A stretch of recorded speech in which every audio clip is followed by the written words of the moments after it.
My name is Edgar Morales, and I'm the Life Skills Specialist. Welcome to the Independence Center. The Independence Center is one of more than 500 designated centers for independent living in the United States. Developed as part of the independent living movement, CILS are non-residential, community-based, nonprofit organizations designated and run by people with disabilities to help those with disabilities live independently. Here at the Independence Center, we believe that each individual knows their own needs and what is best for them. Instead of telling our consumers how they should live their lives, we walk alongside them, offering support and resources while they create their lives they want. These services are provided at no cost to our consumers and include information referral, skills, training, peer support, counseling, advocacy, and transitional services. And the best part that all our services are free. We serve individuals of all ages with all types of disabilities. Our service areas include El Paso, Park, Teller, Lincoln, Cheyenne, and Kit Carson counties.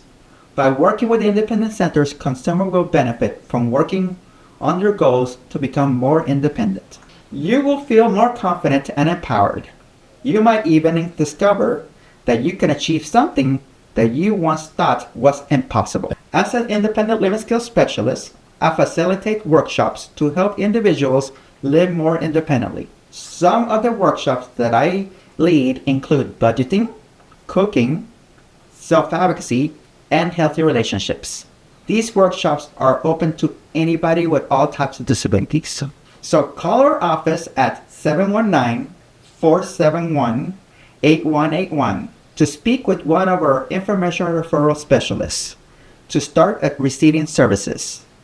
You can also visit our office Monday to Thursday from 8 in the morning to 4:30 p.m.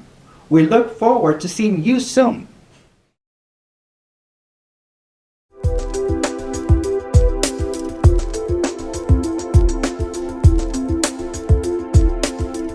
Hi, welcome to the SWAP Online Agency Resource Guide.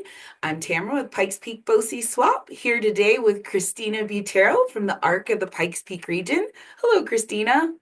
Hi, Tamara. Hi, can you tell us a little bit about what you do at the ARC? I am the guardianship coordinator for the ARC Pikes Peak region. Been with the ARC in my 17th year, and one of the programs that we offer is guardianship for people who do not have family or relatives that can step in to support them. Can you tell us about the specific age group and population you serve? The ARC Pikes Peak region serves people from birth through adulthood. We support individuals with intellectual and developmental disabilities and their family. However, with school-age children, we do support students who have either an IEP or a 504 plan. Can you tell us about the benefits? You've explained a little bit about guardianship. Can you tell us about the benefits clients can receive from your program? The ARC is an advocacy organization, and we are one of the largest civil rights organizations in the United States, and that is our focus, is to support people to find their voice or help be a voice for them until they find their own voice. And that includes students, adults with intellectual and developmental disabilities, and sometimes families. What geographical areas do you serve in southern and or the eastern plains of Colorado? The ARC Pikes Peak region serves El Paso, Park, and Teller counties. Nice. Okay. If someone needed advocacy services in the Eastern Slope, is there another ARC office that they would utilize? So it depends on the county. Okay. The Arapahoe Douglas County chapter of the ARC is also serving Elbert County. Okay. Any other counties on the eastern side of the state are served by the ARC of Colorado. How does someone qualify for your services, and do you require any specific insurance? We are a private non-for-profit. Our services are free to anyone who wishes to receive the advocacy services. And the guardianship is also a pro bono service. There are a few more requirements for that, but for your program and the people you serve through SWAP, we do not require any payment, and it is just a referral through our website. Either a family member, the person themselves, or a professional can complete the referral form on our website, and then an advocate will reach out to the person. You've told us a little bit about what that application process is like. Is there any other steps to become eligible for services, or simply have that documented disability and fill out that application? That is it. And we don't even require proof of the disability, but our advocacy is truly geared towards people with intellectual and developmental disabilities. And so school-aged, it's helping with either getting someone into special education services or through the IEP process. And then for students who are that 18 to 21 age range, it's also helping them to navigate what's next. How do you approach adulthood? What comes when someone turns 18?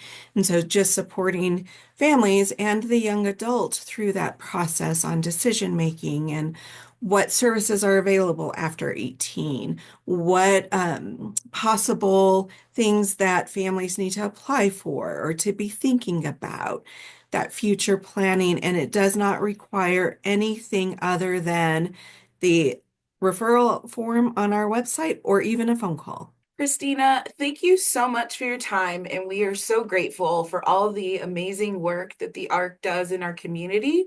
We appreciate you and we thank you. Have a great Thank you, day. Tamara.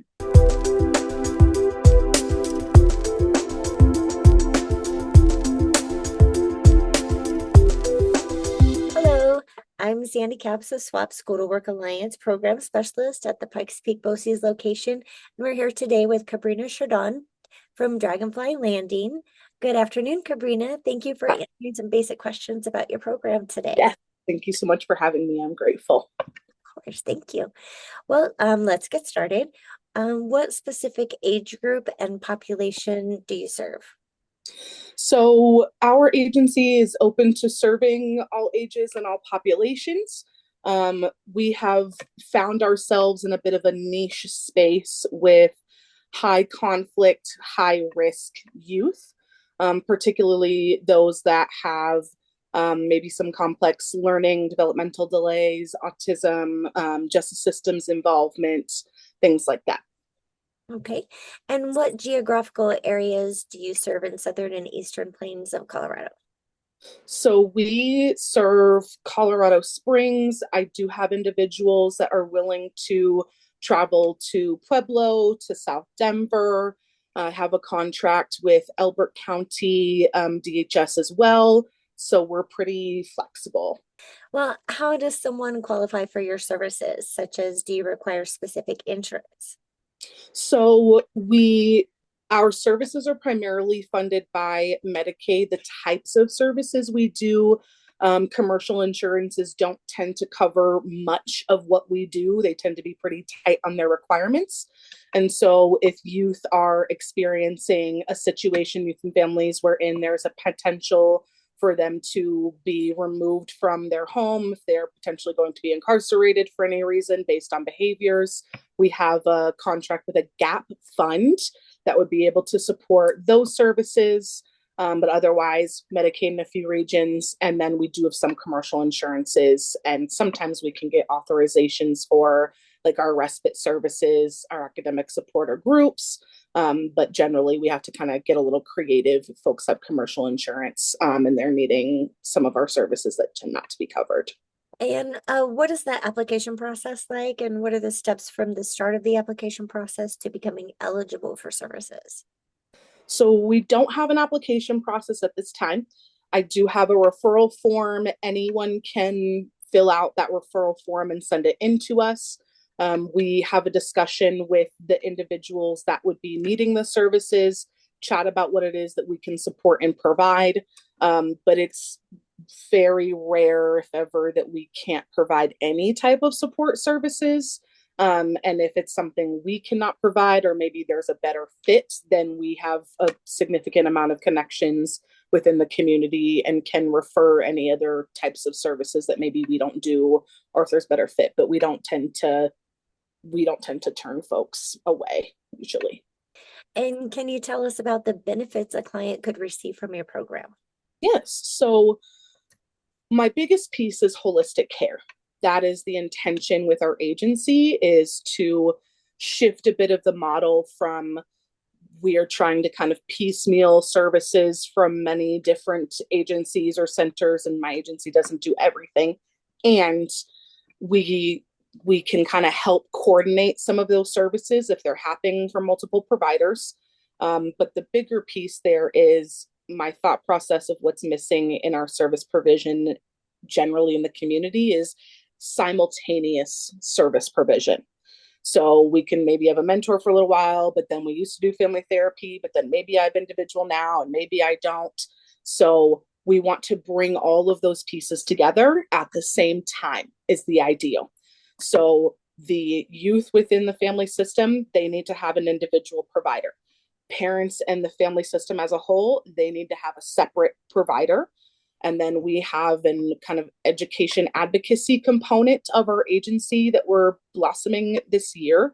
My intention in creating that service is to look like youth that are struggling in schools, behaviors, maybe they've been suspended or expelled other spaces, or like traditional learning just isn't the most appropriate environment for them.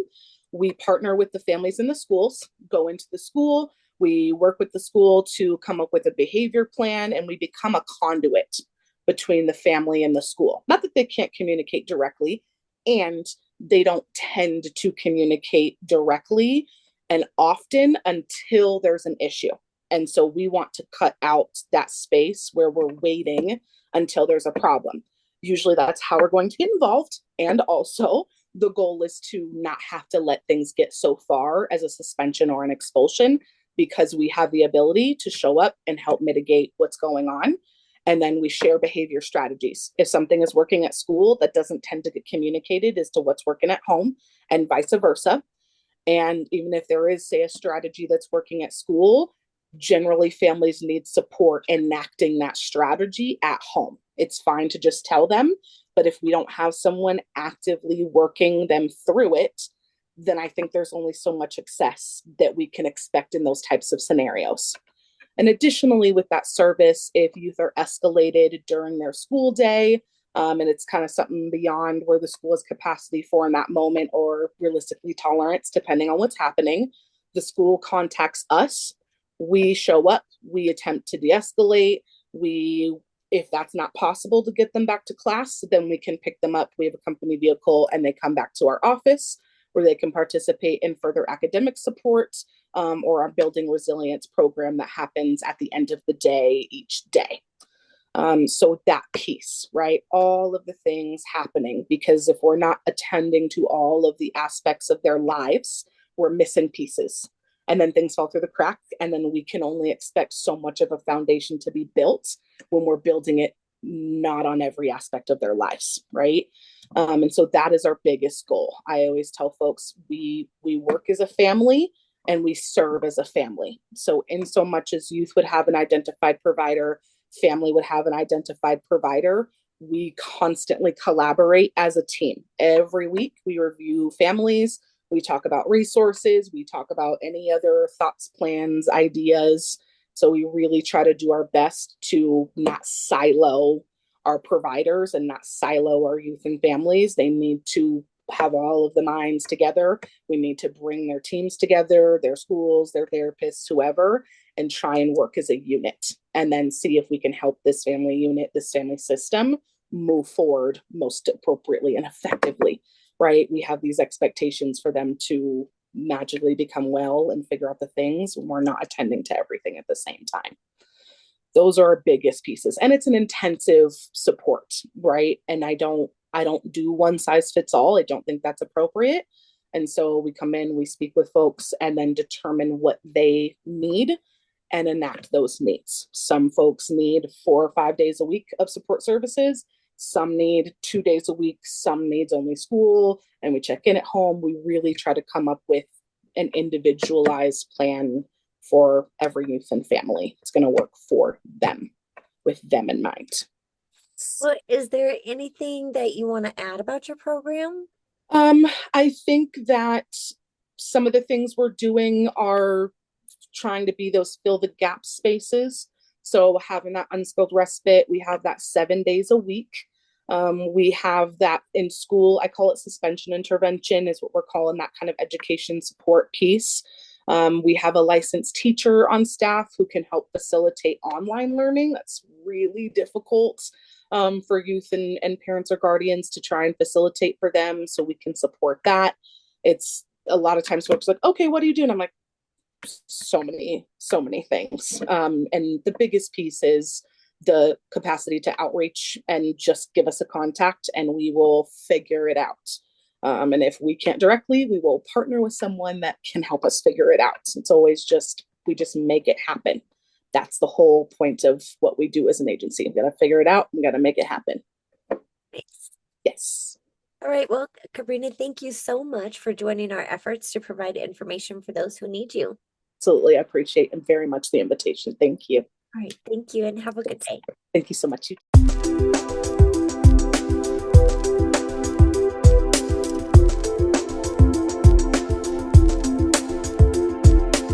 Hey, good morning.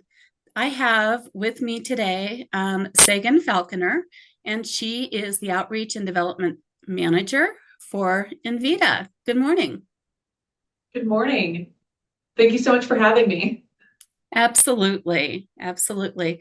So first off, let's start out by having you share what Envida actually does. I know there's two components to Envida. Yes. So Envida is a nonprofit organization, and we've been in the community now for more than 50 years. We were actually founded in 1971. And our legacy program is transportation services. So we provide specialized door-through-door transportation. And for those that aren't really familiar with transportation services, there's three main types. There's curb to curb, door to door, and door through door. And basically what that means is we provide the highest level of support with transportation services. So our clients actually give us permission to enter in and out of the home and provide that additional support in and out of the home and in and out of the vehicle. So that's our legacy program. And then we also offer home care services as well. So we specialize in personal care services under Medicaid. So those that are eligible for Medicaid are eligible to receive home care services in their home. And for those that are ineligible for Medicaid, we also offer private pay home care services. Oh, fantastic. Okay, I didn't know that. Thank you. One question I do have, is there also private pay for transportation, or what does that look like? Yes, so there is private pay transportation as well. And that would look like a base fee or a loading fee is what we call it. So that's kind of like the base rate of the ride. And then in addition to that, we do charge by the mile as well. So if you don't qualify for our different funding sources through our grant funding, there also is the option to receive transportation services privately. Okay, that's wonderful. That is something I did not know. So that Yeah. helps me a lot. I am curious, what age groups do you serve? I mean, how old does somebody have to be to take Envida transportation? Yeah, so we serve a wide age range, as young as 13, all the way up to 60 plus. So, we serve youth and we also serve older adults as well, and it covers that whole spectrum. So as young as 13 and, older adults as well, age 60 plus. What does it look like for someone to apply for services? What needs to happen? So we really do have a simple application process. And what that would look like is just giving our transportation department a phone call. And that number can be located on our website, which would just be envidacares.org. And from there, when you call our transportation department, our reservationists are going to ask a set of questions, and really what they're doing is they're building a profile for our new clients. So once they're officially entered into our transportation system, we have information like first and last name, emergency contact information, things like that. We should be able to start scheduling rides for the client. Okay. And how far out does someone need to schedule? I'm just curious because I'm familiar with other agencies and want to know what Envida offers. Yeah. So as far as scheduling transportation services, the more notice, the better. Just because we do receive a lot of ride requests and we want to be able to fulfill these ride requests. So we do ask for at least 48 hours notice, but you're able to schedule rides up to 2 weeks in advance. Okay, that's wonderful. That really helps with appointments, I think, when people are scheduling around and having to have transportation. Next, I wanted to learn more about the areas that you provide the transportation. And I will say that I have other members in the Pikes Peak region in SWAP that are probably also going to be very curious. So, I mean, wherever you serve within Pikes Peak region, please let me know. Yes, so we do serve all of El Paso County and Teller County as well. And we do also offer statewide transportation. Specifically for statewide transportation, you would have to be eligible for Medicaid transportation. So as long as you have a Medicaid ID, we'd be able to provide statewide transportation. So just as an example, if someone's living down in Pueblo, but maybe they have a specialty appointment in Boulder or in Denver, we could provide that under Medicaid. And then as far as El Paso County, we serve the greater Colorado Springs area, and we also serve more of the rural parts of the county. So for example, we serve Eastern El Paso County. We have a couple of fixed routes out there, and it's really just transportation where there's routes that these buses follow and there's different stops. And that's in an area that has very limited transportation. So I know it's been a really big help for clients that live in rural El Paso County. You are absolutely right. That's why this is so important to learn more today. And we've talked about what insurance is needed and self-pay. And the best way for someone to go about contacting you for services is maybe to go to envidacares.org. And there will be a form on there that they can complete as an application. Yeah, so it would be envidacares.org to look up our different phone numbers, because I do want to say as well that we do have 2 different numbers, one for our transportation department and one for our home care department. And both of those numbers should be on our website. And I do believe we have a form online to request transportation services, but if the form, if you don't want to fill out the form, you can always give us a call as well. And like I said, our reservationist will build that profile for our clients over the phone with them if calling is more convenient. Okay, that sounds wonderful. Is there anything that you can think of that I've missed? I hate to think that maybe we haven't discussed something that you want to share. Yeah, so I know that I mentioned earlier that we provide specialized door-through-door transportation. Yes. Something else that I wanted to mention about this specialized transportation is our vehicles are equipped with lifts and ramps. So that can accommodate people that use different mobility devices, whether that be a wheelchair or a walker or a cane, or even somebody that's not comfortable with using steps. Our lifts and ramps definitely come in to provide that sort of accommodation. And our drivers are also trained on a regular basis. They receive training prior to actually delivering the service, and then also ongoing training. So for instance, individuals who may have low or no vision, or we've also been trained on how to better support people that might be experiencing suicidal ideation. So we do receive that sort of additional training to better serve the populations that we work with. So yeah, just the highest level of training our drivers receive that to provide that additional support. That's wonderful. Excuse me. One last thing I just thought of. Today we had a really icky start to the day with the weather. How does that impact services? Are there alerts that will let people know that you're not providing services that day, or what does that look like? Yes, so if any one of our clients ever has a ride that's scheduled with us and, we're hit with a snowstorm or the roads are just really icy, we'll definitely notify our clients, and we do that on our website. At the top of our website, we have a banner and it'll tell, if we're closed due to inclement weather. And we also send out that notification on our social media platforms. And we're on pretty much all of the social media platforms. We're on Facebook, we're on X, we're on LinkedIn. We also post to our Google business page. And yes, yeah. Okay.